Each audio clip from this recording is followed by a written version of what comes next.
What smells do you love? My dogs in the morning when they are still cuddled up in bed with blankets and haven't gotten up yet.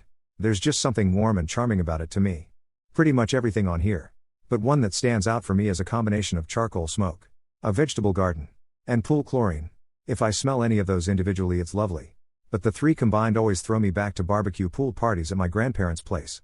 Add in some cigar smoke and I'm basically reliving my childhood. This is super hyper specific.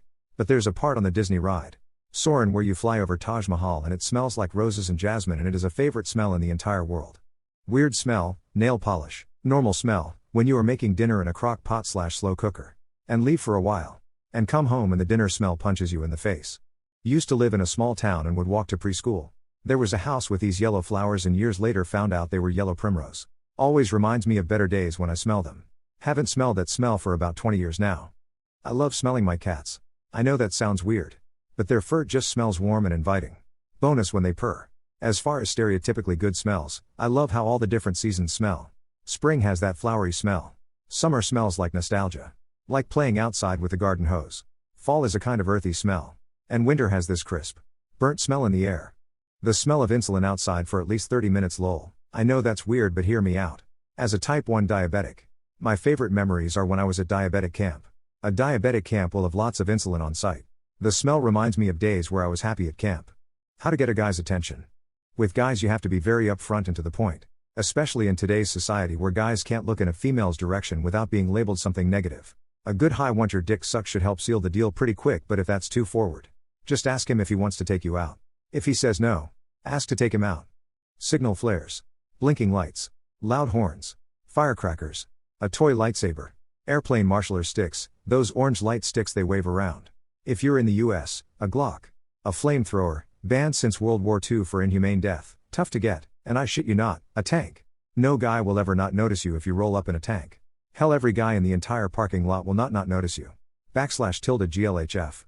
First, try going to more friend hangouts that you know for sure he will be in. Then start trying to establish a more personal friendship.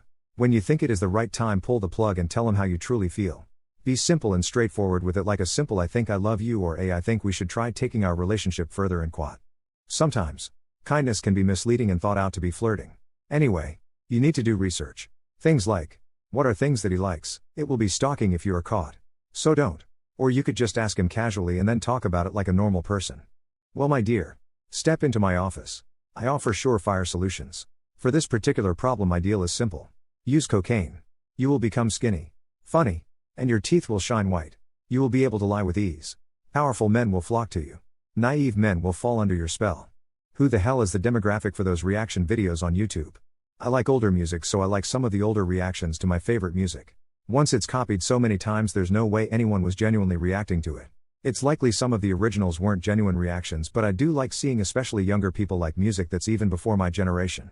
No one I meet in person has the same interest as some of the people reacting to it. Adding that most of the reactions I watch frequently are music-related channels, and the person is usually outside of their preferred genre and giving very in-depth feedback on music they're not normally familiar with, which is always interesting. I think a lot of them are for people who don't have enough friends. It gives them a feeling of sharing the experience with other people. There are some exceptions. I've seen one series where a qualified chef gives his commentary and opinions on cooking videos. At least he's got something worthwhile to contribute. I like ones where you have experts breaking things down. Lawyers especially, but say a vocal training expert reacting to various accents used by actors in movies. I also like ones like Smokin' Sensei, where the person watching doesn't know what clips are coming and their helper prepared a selection attempting to get a good reaction. It's the joy of watching funny clip vids with a side bonus of watching someone else get jump scared / shocked / laughing, etc. It's reality TV light, I guess. I think it speaks to those who are really into something but don't have the kind of friends around them that appreciate the same things. I sometimes watch reaction videos of vocal performances I consider to be top-notch. There isn't really anyone in my life that appreciates them and their implications in the same way I do, as I am not professionally within that space, nor do I come into contact with people who care enough. It's not only watching them react. It's also the comment section. Does anybody else find it annoying when misused words become standard? I've been seeing a therapist because I have a really severe phobia of bugs, which I developed after being forced to live in a hoarder house for years. And it's a bad enough phobia, it's really affecting my life. My point of bringing this up is the other day my therapist actually said weary when she obviously meant wary. And shortly before that my cousin did the same thing.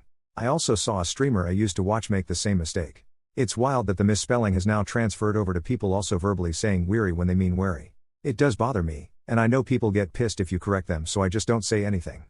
ITT people who don't understand how language evolves. English is a living language that changes over time. How many of you use okay? That was a slang word once and it really made people angry. Check out this here webpage that has a few words we use commonly that were at the time used wrong. https://www. Merriam-Webster.com/words@play/colonial word origins. I mostly blame autocorrect. Now you have me doubting proper use of that word /s lol. I am a terrible typist and sometimes I drop a space, mix up letters, or misspell a word that gets picked up by the spell checker as the wrong version of the word. That, coupled with lack of caring and changing education standards, all combine to make grammar and spelling errors more common. I have no doubt there are a couple mistakes in this post. Today, writing and speaking are less formal than in the past and many of the rules we grew up with are no longer applied. My ex is somewhat of a grammar/spelling Nazi, and while it was annoying at times, I also kind of liked it. It at least made me notice how I write.